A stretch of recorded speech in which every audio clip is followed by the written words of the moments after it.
What's going on? It's the RapNerd, and with the last entry in the DCEU just dropping with The Flash, we're back again to do a ranking of the DCEU. Now, let me start off by saying this is just my list. If you don't agree, that is a-okay. I'm not disrespecting you and your opinion. It's just my list, so please be kind. Gotta say that because people just run with things nowadays, and I don't have time for it. So, enough talking. Let's go ahead and pop it off. This might sound blasphemy to some people, but at number 13, I had Shazam, Fury of the Gods. If you saw my last ranking of the DCEU, I had it higher, but I rewatched it again since theaters, and honestly, it made it drop even more. This film, I don't like much of anything about it. It works in some places, I guess, but I don't know. It's just generic. It took what made the first Shazam so good, being very intimate and small scale and something like a throwback to the 80s of like the Goonies and hell, even something like Hook. Like it felt in that vein of style of film. And this one just makes the scale bigger for no reason and just takes away everything that made that one so personable. And we don't get as much of the kids in here, so we lose that factor of, heart that the first one had, man. And I feel like Zachary Levi's portrayal of Shazam is just downright annoying in this film, opposed to the first Shazam. He was kind of like a fish out of water, so I was like, I can see him being like that, even though I feel like he hammed it up a bit too much in that movie still. But it worked then because he just turned into this godlike being. So I didn't have a problem with that. But here, it's just, I said it on my review, it's a sequel too big for his britches, but it's still enjoyable. You can watch it and have a fun time. But I don't hate it, but I don't necessarily like it a lot. Like, I don't see myself revisiting this one nearly as much as the first Shazam. So for that reason, I gotta have it at number 13. Really love the director though, David Sandberg. I don't know what happened with this one, but it ain't it for me. At number 12, I have Wonder Woman 84. This is a film that I think I had at the bottom of the list, my last list, right? But while a lot of things don't work in this film, and there are just some unethical things that happen in regards to Steve Trevor being possessed, and you know the drill, and it's cheesiness and its goofiness, all of that stuff is at play. But I still like the intro. I like seeing young Diana go through that triathlon type event. I like the mall rescue too. It felt so of the times. I think Patty did a great job capturing that moment. I like the visual flair the film has. I like how the texture with the grain is added to it. I've said that before. I really like the saturated colors to really match the 80s. I even like a little bit of Cheetah and Barbara, how she was played, and there's some decent action sequences in this film.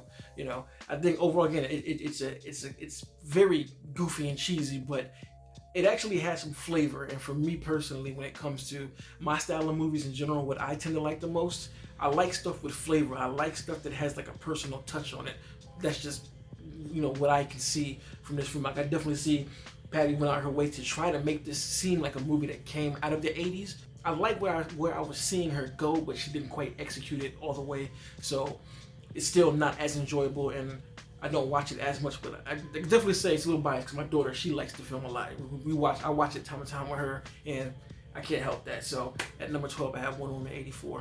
At number 11, I have Suicide Squad from 2016, Warner Brothers Suicide Squad, if you will.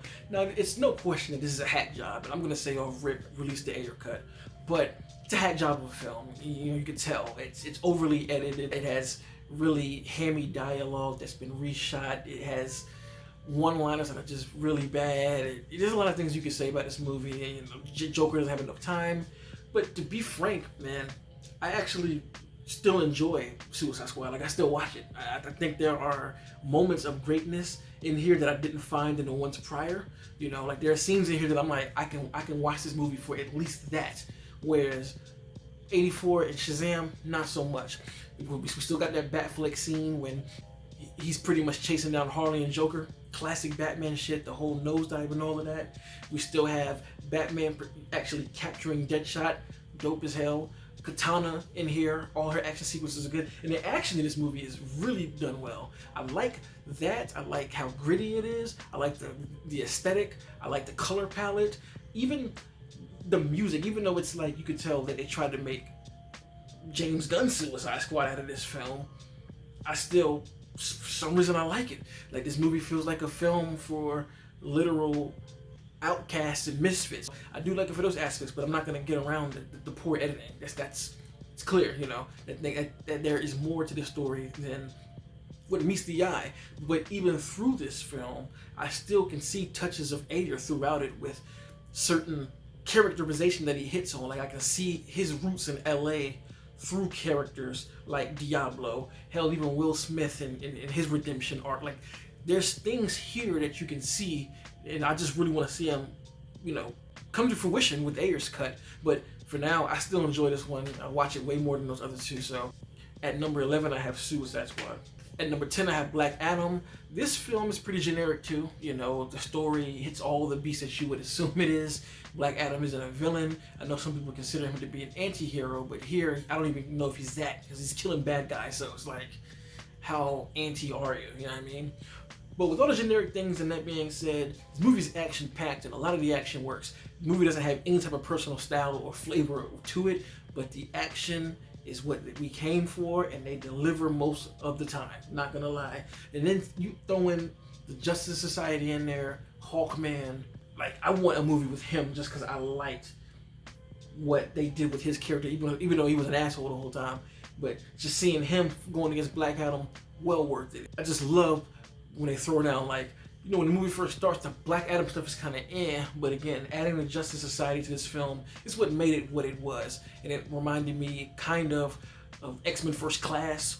And the CGI is done really, really well, minus the big CGI villain at the end. But even him, this is what you expect from this movie. It's a Dwayne Johnson starred movie. It's not going to go that far with layering, but it offered great action.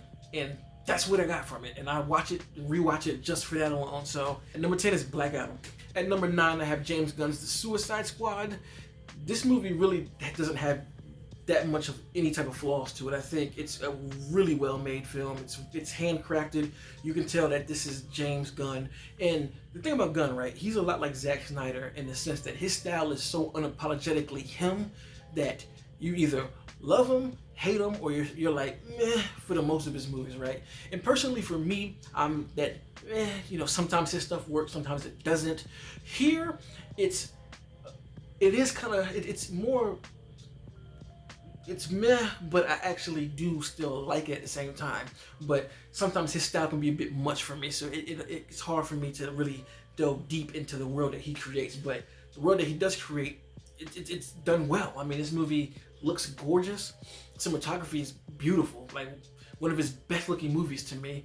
The action sequences are fantastic. I mean, the Harley Quinn breakout scene, the third act, when Peacemaker and Bloodsport were mowing through those dudes, the opening, like, it actually is some of the best that I've seen from Gunn here, period. I think the soundtrack works. I mean, you know, it feels a lot like a rated R Guardians of the Galaxy, and I don't say that as like a knock to what he's done, but you can definitely see, like, if he could do this version hardcore, this is what it would be, and it doesn't spare anything. It's bloody, it's gory, it's violent, it's crude. Like, the humor is very crude, and you know, for some people that does work, but for me, not much a fan of that stuff, so it doesn't get as much watch as the other films, but I still do like it. I can say that for sure. So at number 9, I have James Gunn's The Suicide Squad. Number 8, I have Shazam. I already like this movie. After seeing Fury of the Gods, my appreciation for this movie went up so much, because as I referenced with Shazam, Fury of the Gods, this film is cut from the cloth of the Goonies, Hook, the first Spider-Man. Like, it's like the three of those just wrapped in a nice bun and it's handed to you like this, you know? I really like the character dynamic that they built. You know, there's so much done in this 2-hour runtime, I believe. Introducing the characters, getting to know them, the powers, all of that stuff. I think this film is special because of how personable it feels, how intimate it feels, how low scale it is. It's not about saving the world. It's just about stopping this guy from harming my family, and it doesn't get more real than that. You know, there are some VFX issues here, and like I said earlier, I think Zachary Levi does ham it up quite a bit, but still, this is an overall enjoyable movie. This is definitely one of the Christmas films that I watch every year, just because it's set in that time, and it's just a delight to watch, man. So at number 8, I have Shazam. At number 7, I have Birds of Prey. Again, I like the small scale. I like that this is like just a regular day in Gotham in the mind of Harley. I love the storytelling and how it kind of is out of line. It's not, you know, she tells a part of the story and then it runs back to tell you more of the story. Really like that. Beautiful cinematography. I like how practical everything is. I like the set design, especially the in fight sequence. I do think the Birds of Prey aspect of it was not fleshed out enough, and based around what Kathy's been saying, there was more to the movie than what we saw. So who knows if we get a director's cut, but I would like to see that because I just know that there's more here than, again, like what we saw. But I still did like all of the characters. I love the Birds of Prey. I love the action sequences. They all work for me. Even the humor, it works for me pretty well. I found this film to be pretty goddamn funny, and it's one that I watched quite a bit.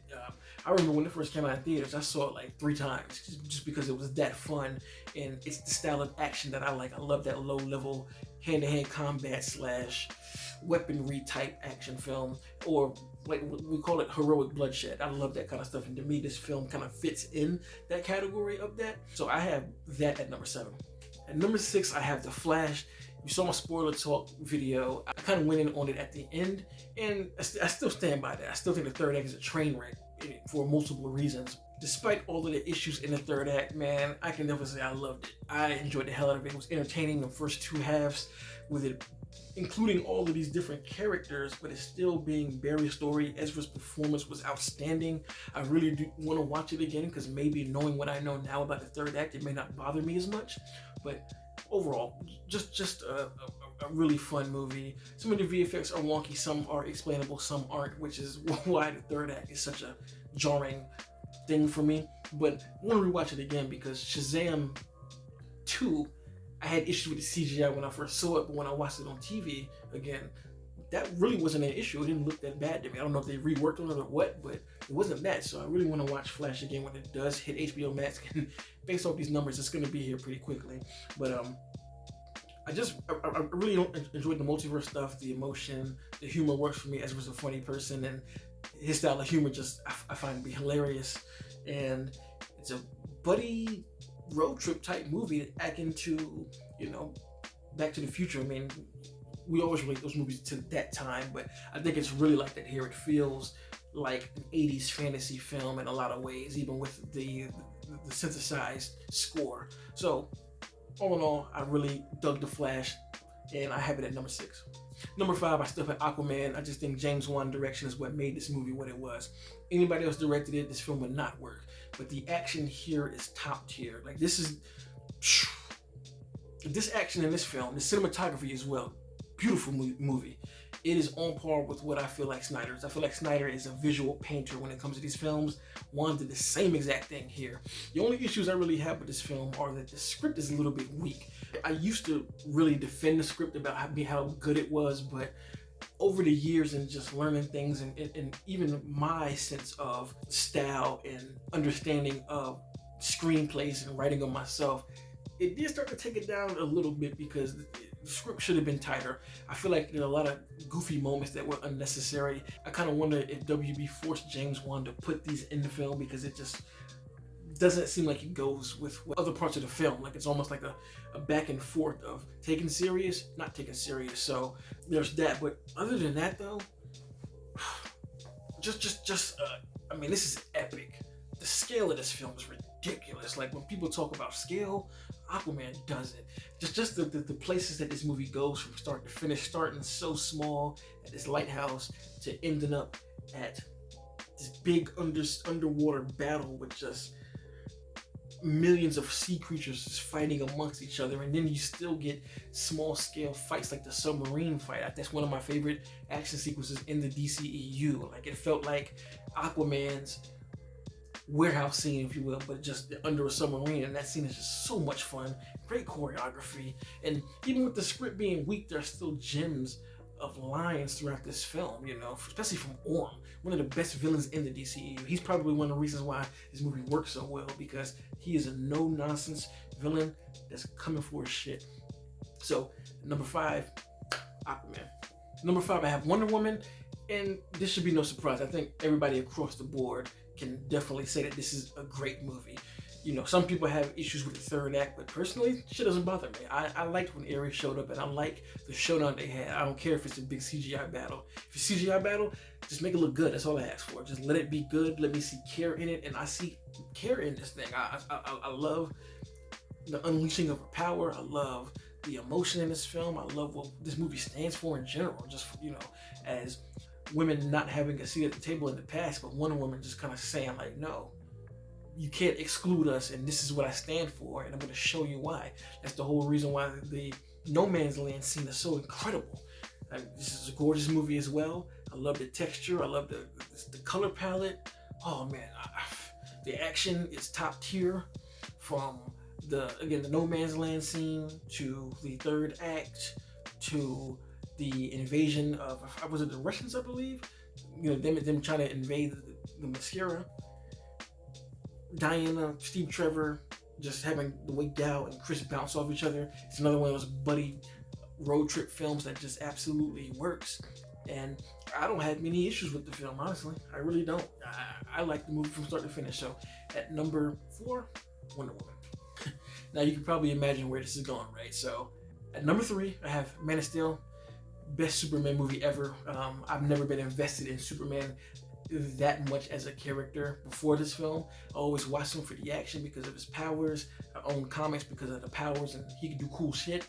But this movie actually made me care about Superman. It made me care about Clark, because it just answered a lot of things that I never thought that I would get from a film. How do people just trust Clark? He's a god. How do you just see this dude flying and think like, yeah, he's good. He's all good. How does he know?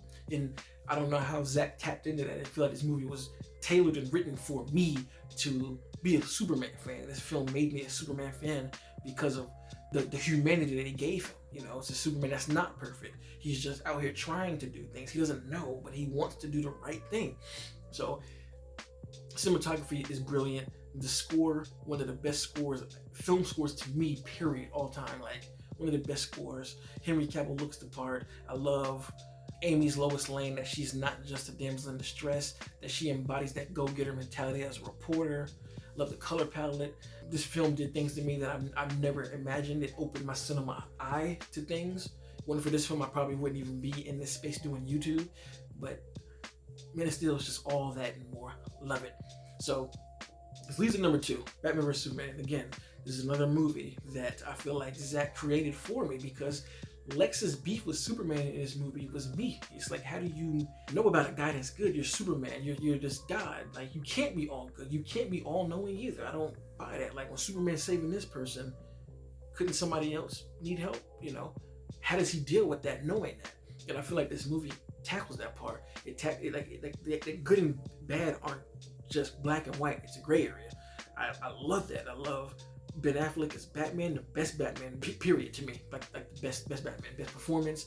I love how broken he is. I love, they make a flip on the Dark Knight, him being older and he's kind of lost his way and he's not the character he's known to be. The cinematography is just, every single frame is a painting of this film. Don't know how Zack Snyder does it, but Jesus Christ, he just nails it. I love how this league was introduced. I love the nightmare sequence, to kind of aid Bruce's fear of Superman. And just that whole world just melted my mind when I saw it in theaters. And I'm talking about the Ultimate Edition too, so that's that. I don't know what else I can say that I haven't said about this movie. If you follow my channel, or if you know me, you know how much I love BVS. You know how much I love Zack Snyder's film, so that's at number 2, which means Zack Snyder's Justice League is number 1, the triumph of cinema history, the triumph of fans. We got this 4-hour cut. This is the most epic comic book movie ever created. I don't care. 4 hours of mythical DC action, layers of emotion, character arcs being created and capped off to also open up the world and blossom to do their own thing. Beautiful cinematography. Ooh, so many characters done justice. A great animalistic villain that is just so scary because you can't talk to him. You can't talk to stuff more. He ain't trying to hear none of that. And then the inclusion of Darkseid being looming over his shoulder, and the fact that they're able to tease Darkseid while also showing him get down. The history lesson. The final act, when Superman returns, not impressed. Flash running time back in the way that that's even depicted, like he's building the world back. Batman's arc coming full circle. The Batmobile chase with the parademons, the tunnel fight, the battle in the mascara, the League versus Superman, they get the floor wiped with them. The emotion of seeing Lois have to come back to her faith after Superman died. This movie's just perfect to me. I don't care what anybody says. Sure, you may be able to pick it apart, which for me you can't, because I've watched this movie so many times, and everything that if there is a question, it gets answered. The only thing that I can see somebody saying is overstuffed. But if somebody took a movie from you, reshot it, recut it, and just obliterated your whole visual of what you wanted to do, if you get a chance to restore that movie, oh, best believe I'm putting everything that was on the cutting floor back in the movie. So I'm gonna double the time, make this even more epic, and I'm gonna put my first name on it. So that's the flex of flexes. So number 1, Zack Snyder's Justice League. That is my DCEU ranking. Sorry for holding you so long. I get passionate when I talk about these movies. Love comic book films, even though the fatigue is happening, due to lackluster films coming from this genre. Forever a fan, forever gonna watch. Look forward to see what the DCU is gonna do under James Gunn's watch. So anyway, let me know what your ranking is below. Again, be very respectful to my opinion, your own opinion, everyone else's. This kind of content, make sure to like and subscribe. If you already are subscribed, thank you. Till next time. Peace. RapNerd Productions, no capping, that's word to mommy.